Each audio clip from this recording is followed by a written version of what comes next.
Coach Kevin Ward is the head football coach at New Lex here in southeastern Ohio. And I mean, he's going to talk some RPOs and some other stuff they do. And like I said, once this course, Google Slides wants to be funky and not load for a second. But yeah, once we get this loaded, we will get started, coaches. You might have to hit escape and try it again, coach. Occasionally Google Slides wants to be funky and not be cooperative to us. Gotcha. So you're good, coach. There you go. All right. Nice. Hey, I apologize. All these kings and bugs, we just got new laptops at the school too. So I had to allow all these sharings and different things. So I apologize. Great intro and then get talking, time to get going. It's shoot. But I appreciate you having me on. It's always great to check out your channel. You've always got great speakers. If I would have known Coach Bronk was speaking right before me, I would have chose the earlier session, I think. But it's great to come on and talk about some of the things we're doing. I'm going to try to go over some of our base stuff that we do. I mean, we could go into all the parts that we have, but I think I thought that just keeping it basic, simple, some of the stuff that feels like it could overlap with different offensive styles would be most beneficial for anybody that's watching. So as you said, we're just a small D4, big D5 school here in southeastern Ohio, hour and a half from Columbus. We have around 45 kids on our roster. Before I coached here, I coached in West Virginia where I had a roster of 30, 35 kids. So a lot of these things for the last, this is my ninth year as a head coach, coming up on year 10. So a lot of these things I've been doing since the get-go. And so some of the ones that have stayed all along, others have been kind of tossed out. But who we are is we're going to be wide offensive line splits. We're 4-foot splits with our O-line, sometimes 5. I like really wide splits to help with keeping the pass rushers wide, but also to create better running lanes. We're also very up-tempo. We want to go as fast as we can. Inside-outside zone with a little bit of counter game. We're going to be concept-based in our passes with quick game dropbacks. I'm a huge Mike Leach fan, when I was growing up. And so a lot of what we do pass game-wise is air raid and principle.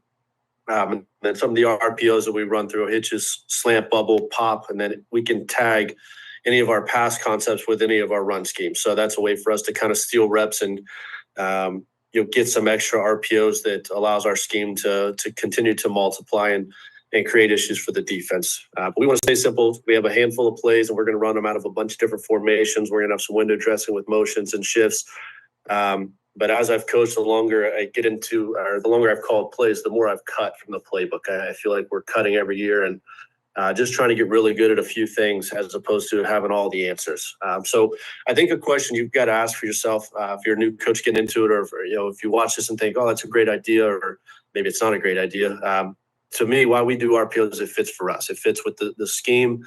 It allows us to help protect our run plays because we're so simple and just running really inside zone 85% of the time with a sprinkling of outside zone. Some of these throws help to protect teams from delayed blitzes or just doing different things to take away what we do with our inside zone. So these allow us, our quarterback, to kind of have some answers for loaded boxes. But like I said, we used to do a ton more, but I feel like I've cut a lot of those out to really get good at a few things. We're going to attack schemes, rules, and unblock players with these. I won't use the word conflict. I know that was a hot topic on Twitter/X there for a while. So we're going to look at reading a couple different players with these. We're going to look at the outside linebacker to the play side. We can get in with a hitch, our snag concept, or the air rake spot concept, or slant bubble. The play side inside linebacker with a pop concept, and then we can do some things with the safeties as well. But I'm going to try to spend most of it here on reading those second level defenders. We're going to try to package our best plays with our best passes with our best runs, and try to give our quarterback a yes/no answer. I think that a high school kid that's in a school this small where we're rotating guys on offense and defense, it's very difficult to say, hey, I want you to read this first level defender, then read a second or third level defender every single play. So if we can get his eyes to look at one guy on every play and make a simple yes/no choice on that, I think that that's going to help us to be successful with what we're doing. My first couple of years when we started doing these RPOs, when everything was really started becoming big with this, we would do everything off inside zone, and we were leaving a defensive end unblocked. We've went away from that. My first couple quarterbacks, Ryan, Jacob, I'm sorry that we let you get hit in the face a few times with defensive ends, but so we don't read a first level defender and a second level defender with these anymore. Kind of a learn from bad situations. But these are things I think you have to work in your Indian group time, just like Coach Bronk mentioned with their screen period. If this is going to be something that you're going to utilize in your office, I think it's something you have to rep individually with your group and then also in team. You can't just say, all right, we've ran inside zone, we have this pass concept, now let's tie them together. I think you have to rep that in your quarterback, see in real time what that looks like for that read. The last 3 years, we've ran 237 RPOs for 20 touchdowns, 2 interceptions, and an average of 6.6 yards per play. So it's something that I feel like is a value to our offense. Like I said, it helps, I think, with our run game. And also, like I said, 20 to 2 touchdown to interception ratio. These are typically safe plays that allow us to get pretty chunky yards. So I think that when you look at that and you say, if this play could give me 6 yards consistently, I think that's a good play to take. So when we're looking at, the guys that we talked about with reading, in an ideal world, I'm living in 11 personnel. Some years we don't have a true H-back, so we've got to have some different things to do. So we'll run some 2x2, 3x1, and our RPOs for that year kind of change. But as you'll see, we can get to any of these concepts with a lot of different blocking schemes. So hopefully you find something that matches up for you. But these are our 3 players that we're really kind of looking at as how can we read? And we're looking to see which one of these guys is making the tackle, right? So if we're running our split zone concept, we're going zone to the left.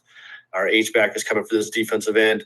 Which one of these 3 guys, in an ideal world where we're blocking those 6 with our 6 and not allowing one of their guys to win, one of those 3 are the 3 left, or 3 guys that are left.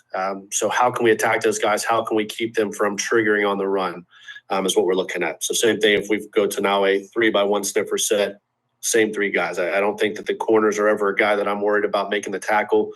So a lot of times we don't even block them on true just run plays.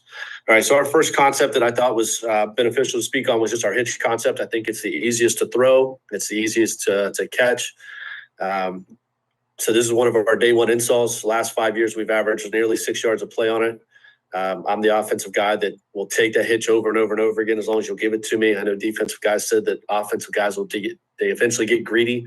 I like to think that if I have a hitch, I want to try to take it as often as possible. So here's our just 2x2 with hitches. I don't draw it up against the defense because we see so many different things. And obviously, again, other coaches may see a 5-man front, a 3-man front, a 4-man front. We typically see 3-4. So again, we're going to really half slide with the right guard all the way over. We're going to lock up the defensive end. Right, this will be our pre-snap side where we're going to check, do we have the X to the H? Can I throw that right now? Do I have access to throw it? If I do, I'm just going to catch, step, and throw. If not, I'm going to go ahead and read this outside linebacker or edge defender as I mesh with the running back. If I have one of these, I can tell him, hey, off, and I'll just catch, step, and throw. He'll quick fake to clear, hopefully carry a linebacker, and we can throw. But if we're in doubt, we'll read it all the way out. And obviously, if it's ever a question of he's kind of hanging in the window, just hand it off. We'll live with what we've got. I think as one of the teams that throw the most in our league, we're starting to see some teams that, their outside linebackers are kind of hanging in the window as opposed to triggering down for run. So a lot of these RPOs have turned into run for us the last few years. Here it is at a 2x1 with a sniffer or an H-back, right? This would just be zone split, so it doesn't change anything or split zone. We're protected from C-gap to C-gap. I know Brent Dearman a few years ago did an RPO clinic, and he was talking about this was his best way to protect it, where the quarterback knows he's protected from C to C, so he's really responsible for anything that would affect D-gap, right? So whether that's an outside linebacker or if it's a true quarters team, a safety coming down. So again, we have a lot of different ways to dress up the run, right? But we're still getting to our base concept here. This is our change up from split zone. We're now going to go insert zone, right, or what we call blast or ISO. So we're just going to lead him up to that play side linebacker. Same play as the last, right? The tackle and the H-backer just switch responsibilities. Concept on the outside doesn't change.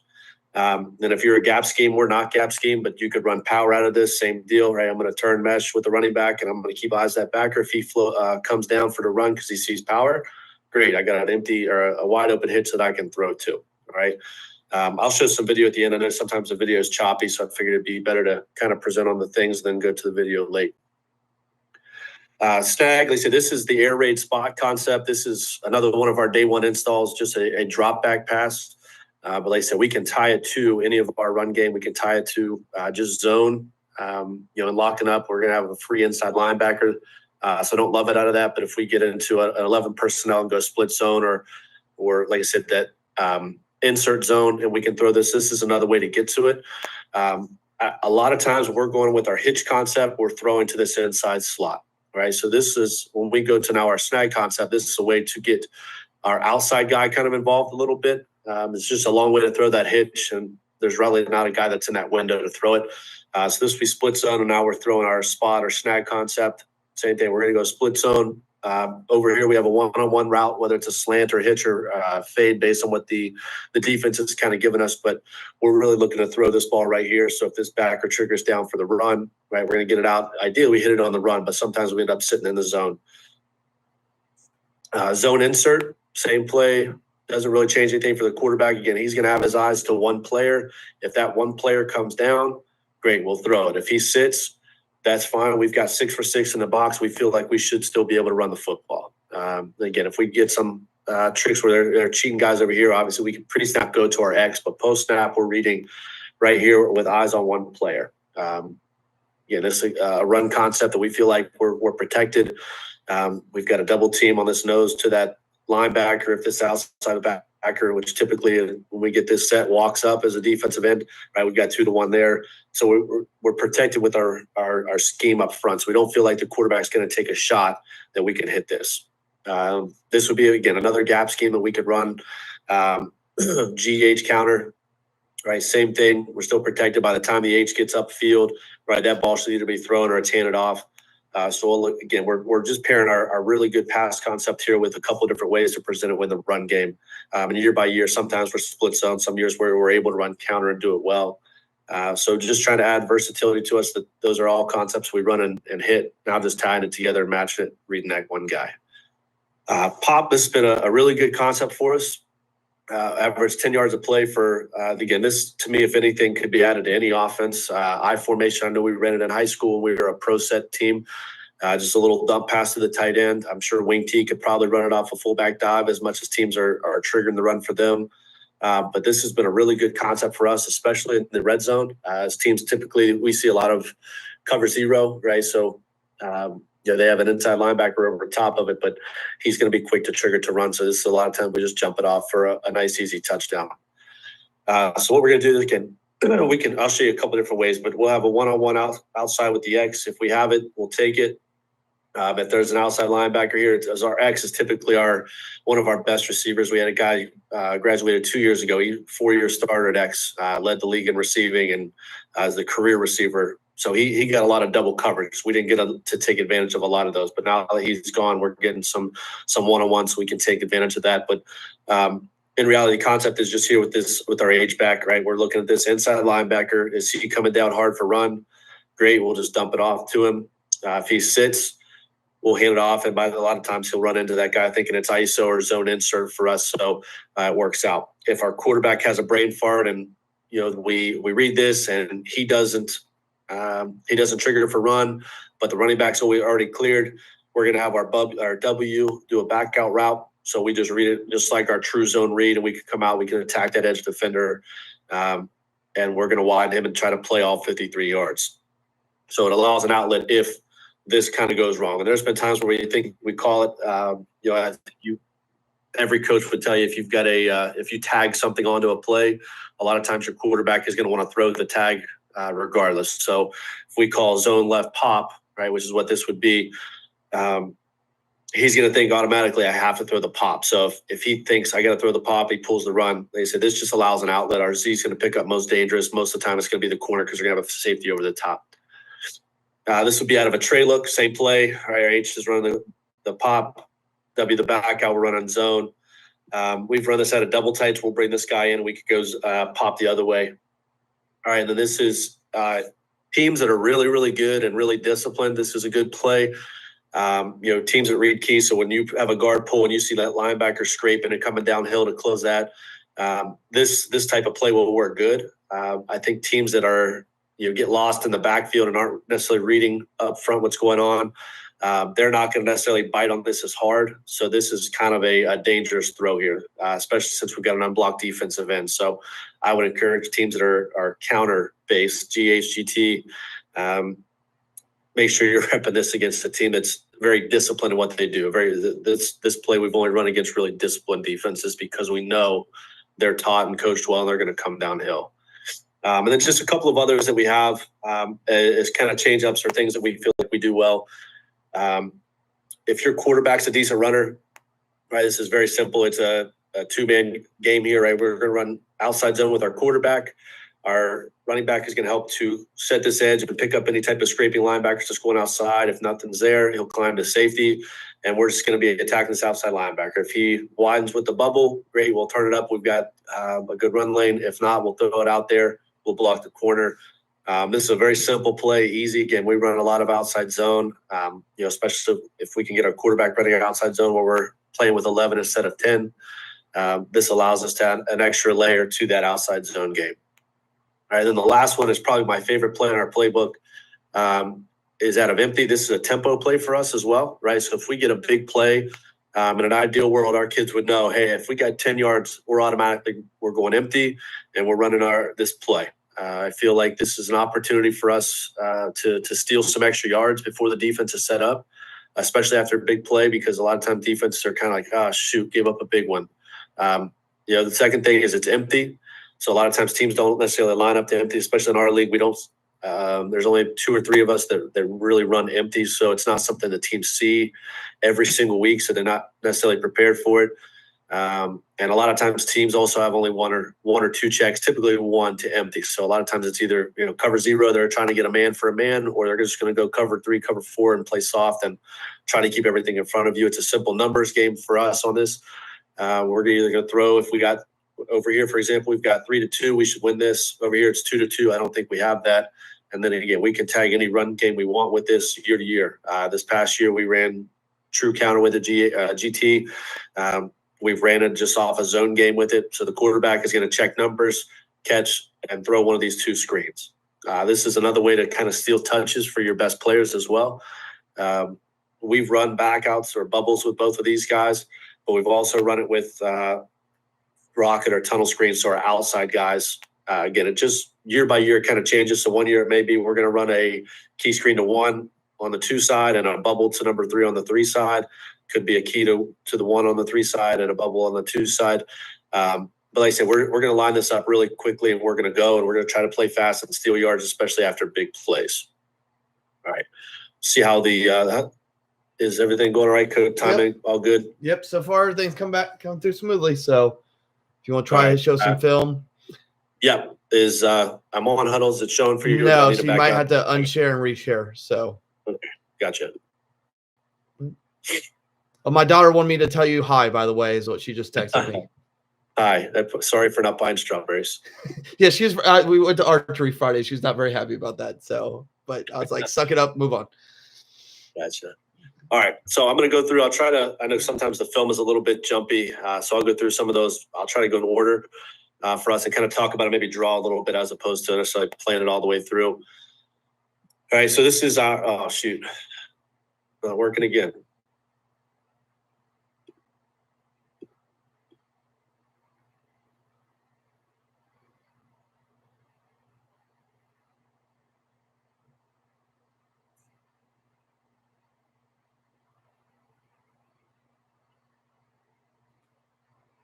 Can you see it, Coach? Is it showing up? I think it says pause for me. It says started, and then it's not showing anything because you were originally showing, and then Well, I think it's because I was trying to go full screen with it. So there you go. All right, good there. Yep. Okay. All right. So this would be our just 2x2 hitches. Right, we're going to run zone to the right. We're going to lock up that defensive end. Again, ideally, right, we're taking a scan with the quarterback. This is also a concept we've run out of quick game, so we don't have to tag a run to it. I know, again, the air raid guys and Coach Brown just mentioned he doesn't run any RPOs whatsoever, so you could just run all hitches as a quick game. I used to do it. Still enjoy it. I think that it's very clear we should be throwing to this guy. He's uncovered, right? To me, the quarterback really doesn't even need to mesh this with the running back. He should just be pulling and throwing right now. Right, we still get it to him, make a guy miss. Right, a 5-yard throw turns into a almost 20-yard gain. I would call that successful, and I think that's an easy way to steal some yards. Hey, so here we go. We're 3-by-1. This team has a hat for over there. We've really got 2-to-1 over here, but in the box we've got a 5-man box. So to me, this is easy. We should be just handing the ball off, run it. Nice, easy 9 yards, right? As easy as 9 could come, I suppose. This angle is not great, but here's what I want to show. So here's I know I talked to you and I talked there a couple days ago or a week ago. We were talking about our wide split. So we're a wide split team. Sometimes we get even wider than this. So we've got trips to the left. We're running hitches, right? We got zone to the right, right? So this, with our splits, I think we should have a very nice run game here with the angles that we have. Okay, the film angle is not great for the receivers outside, so you really can't see what they have, but they end up having 3-over-3. Okay, so again, 2-by-2 here. Nothing crazy. We're just running hitches. I like to tell the quarterbacks, if you've got 5 yards to throw it, then throw it. Even though this we get a good look at how wide we try to get with our splits to really create space on the field. I think he ends up throwing it down here to this cap, but a kid with an arm could throw it out there and take those yards. We could steal this one, I think. So I think he could take nearly everything he wants. But again, hitches, very easy, very simple. Easy catch, easy throw. Nothing too challenging for the quarterback or receiver. And a good way to, like I said, steal yards and protect our run game. All right, so this is an example of about how much you coach it. You still are working with 15, 16, 17, 18-year-olds, right? So the simpler we can make it, the better. To me, I should be throwing this right now to this guy, right? Over here, they've got 2-over-1. This is a set that we had to bring our X receiver over. So a lot of teams were taking him away.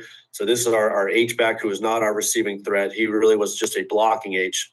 All right, we've got 2-on-1 over here. I should just be catching, throwing here. For whatever reason, he wants to throw to that guy. He made a catch, which is good, but really thought we should get over there. But so that's a look at our hitch game. Go to our next one.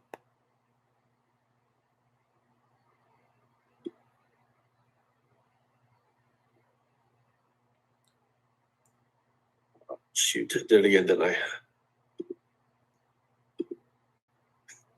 I apologize. Very good, coach. Snoop Huddle beta is really good, but it's also really frustrating at times. All right. So this is now we're running our blast concept with our snag concepts, our zone insert. So here's our H-back. All right, he's sneaking up. We're gonna have a corner here by 2. This guy's the snag. Right, we're trying to catch him right there in the window. We're able to get it. Realistically, he probably could have handed it off here. We've been okay, but this one came out a little bit late. So this has really allowed us to evolve a lot into our play action game a lot too. I know teams like to just say we do this RPO and that RPO, but a lot of times I think a simple play action can have even better of an effect. So we've started to dabble back into going into a lot of play action as well, as opposed to just strictly RPO. Same thing, we've got zone insert to the right. We've got snag. They're loading up the box. 2, 4, 6, 8 guys, really the safety coming down late. We're going to put his belly. Backer comes down, throw it. Nice, easy completion for the quarterback. Just, again, another way to get that outside receiver kind of involved here. Okay, this one I think should have been thrown already, right? Again, we see a lot of man in the red zone. Running back's already cleared. I should be throwing this right now to that receiver. We get it in late. Still got a touchdown. But this, we get a lot of RPOs. We get them to the red zone because we do get so much of that one-on-one with our players. Hey, same deal, right? We've got zone insert to the right call. We're going to have eyes for this linebacker. If he wants to come down, play run, he does, right? We'll replace with that guy on the outside. Gets some extra yards with a face mask.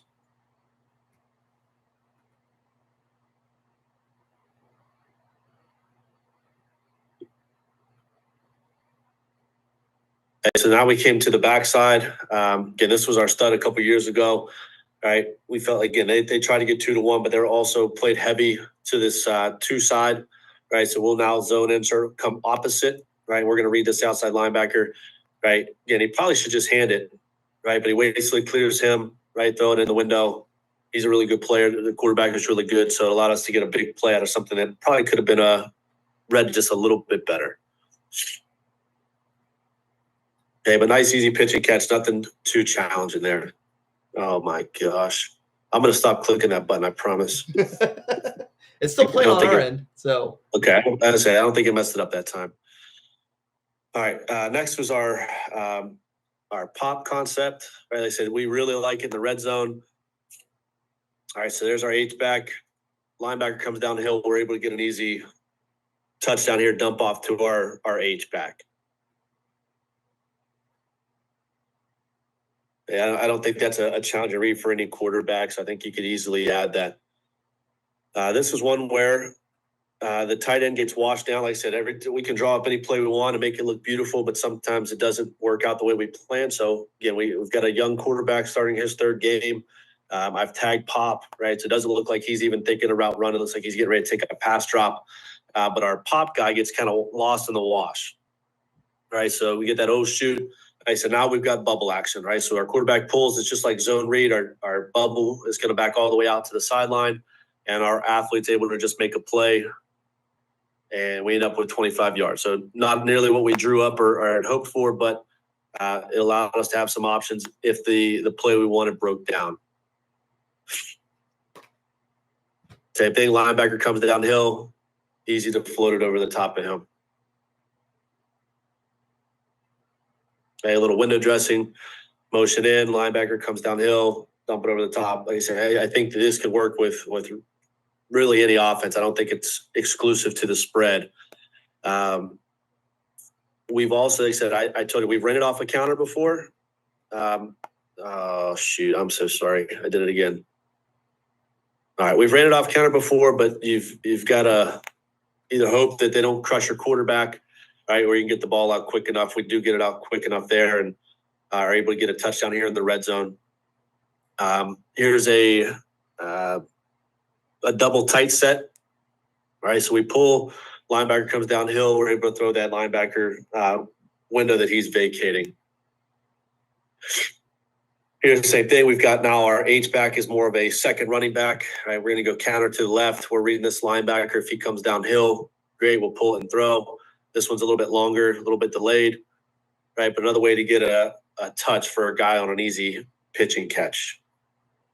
We've also done it if you've got, again, depending on your personnel, right? There's a lot of ways to get to. We've also done it to our running back. We had a team a couple years ago. They would vacate the middle of the field here. Oh, it's dark, isn't it? Right, you can see those safety. Our running back is now going to become our pop guy. We're running counter, right? So here comes our guard and our tackle. We're running Q counter, and this running back is going to be our pop guy.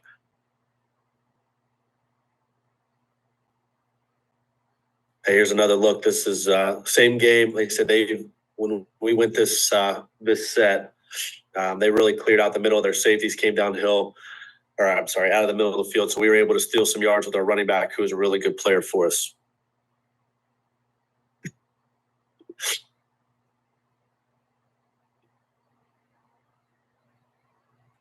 Okay, so another red zone clip for us. All right, we've got double tights. This is kind of a wonky set. So we've got 3 receivers attached, and we've got 2 tight ends. So we go Q counter this way, and we're going to dump it off of that tight end because our linebacker came downhill. So we're reading this linebacker right here. We got Q counter called, so we're protected everywhere. He comes downhill, we can dump it off.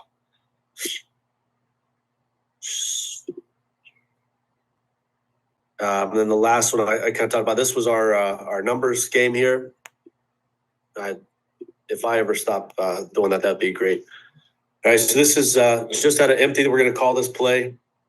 All right, it's just a double screen we're running Q counter here. All right, so we're going to take a look. All right, they've got 3 for 3 out here.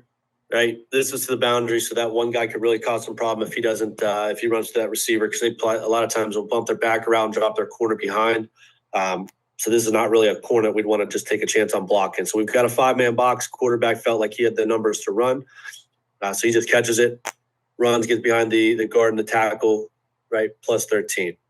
So this is really good for tempo. We ran it 3 times in a row this game. All right, so we go empty this way, throw the quick screen outside, makes one guy miss, turns into a big play. But I really want to show, because the very next play we run it again. Right, we're set up, ready to go and empty. All right, the chains aren't set, and we're snapping and able to go. Right, so this is a really good play for us right after we get a first down. A good way to steal yards, easy way to get a guy a touch. I think the more you can get everybody touches, the better off you'll be.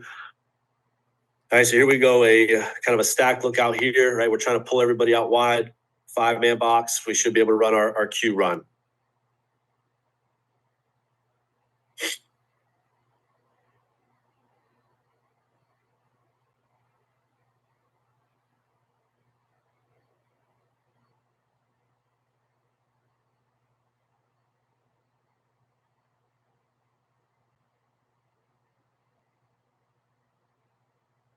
Okay, so here's an example where we threw it to our number one receiver. Again, we felt like that was the guy that needed a touch. Our running back was a really good blocker. So, again, that's something I think that is very easy. Even if you have one play out of empty, you got one play out of empty, you can throw a quick screen, or you can run your quarterback. Most teams play an athletic quarterback that can run.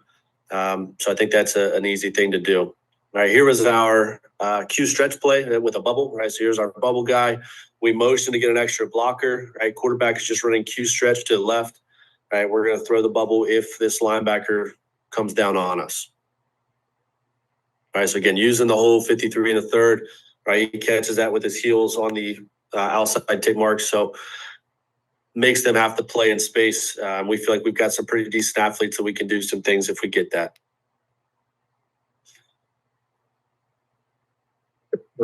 I believe that was all that I had put on there. Is there any questions or anything you got for me, Coach?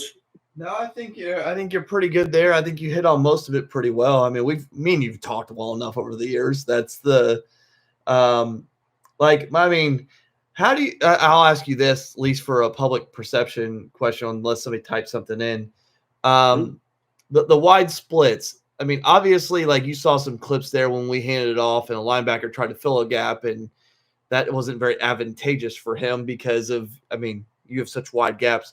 How do you think the wide splits have helped your RPO game in terms of quarterback vision and just kind of overall your read keys? Well, like I said, if we're going anything where we're going like on the pops, I think that I'll try to get one where we can look at it from the back view and get an idea.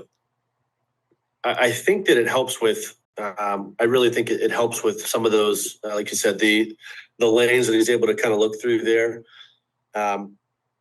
Like I said, the wider they are, right, there's not as much of a mess. I know a lot of teams like to be foot to foot, or 1 foot splits, I think is pretty standard. I think all this is tighter, right? So this guy trying to slip through this B gap and get right past number 12, I think would be very difficult if they were 1 foot splits. I think he'd have to go outside and arc outside, which may not be bad. We do that sometimes, week by week, because some teams like to pinch down hard, right? So they say if he pinches, take the path of least resistance and just kind of arc out.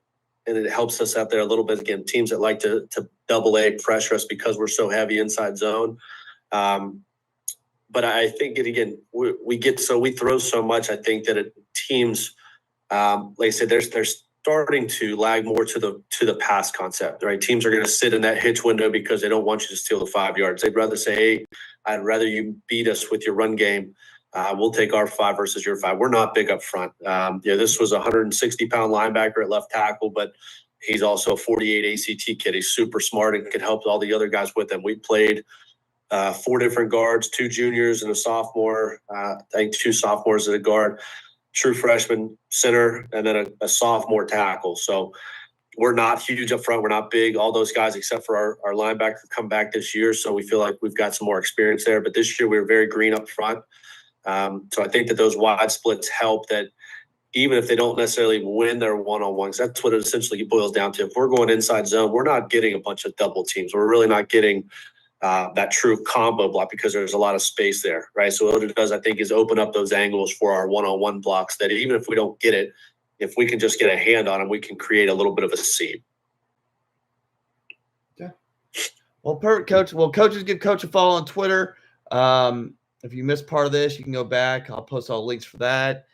Coach's prior presentation is somewhere on my YouTube channel. Got a link. You got to sit through like 800 videos at this point. So If you type in his name and my name, you'll find it. Other than that, I think that's about it.